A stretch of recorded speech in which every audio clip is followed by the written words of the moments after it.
পৃথিবীতে যত ইবাদত করেন সব ইবাদতের সওয়াব নির্ধারিত, এটা পাবেন বা ওইটা পাবেন, এই সওয়াব জান্নাতে, এই বাড়ি ওই বাড়ি। শুধু সিয়ামের সওয়াবটা অনির্ধারিত। কুল্লু আমালি ইবনে আদম ইউদাফ আল হাসানাতু আশরু আমসালিহা ইলা 700 দিআফিন ইল্লা সাওম।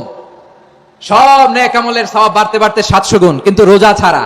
রোজার সওয়াব কি হবে? বান্দা খালি রোজা রাখে, ফেরেশতারা কিছু লিখতে পারে না আমলনামায়, কারণ আল্লাহ বলে এটা কিছু লিখিস না, কারণ as-সাওমু লি, এই রোজা রাখছে আমার জন্য, ওয়া আনা আজজি বিহি, এই রোজার সওয়াব, প্রতিদান, অ্যাওয়ার্ড, এটা কিয়ামতের দিন আমি আল্লাহ নিজ হাতে দেব, নিজ হাতে দেব।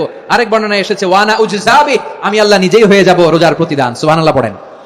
আবার আল্লাহর হাবিব বলেন ইন্না ফিল জান্নাতি সামানিয়াতু আবওয়াব, জান্নাতের দরজা মোট 8টা। ফিহা বাবুন ইউসাম্মা আর-রায়্যান, 8টা দরজার মধ্যে স্পেশাল একটা দরজা আছে, ওই দরজাটার নাম হলো আর-রায়্যান। রায়্যান দরজা, লা ইয়াদখুলুহু ইল্লা সাইমুন, রোজাদাররা ছাড়া কেউ ওই রায়্যান দরজা দিয়ে জান্নাতে ঢুকতে পারবে না।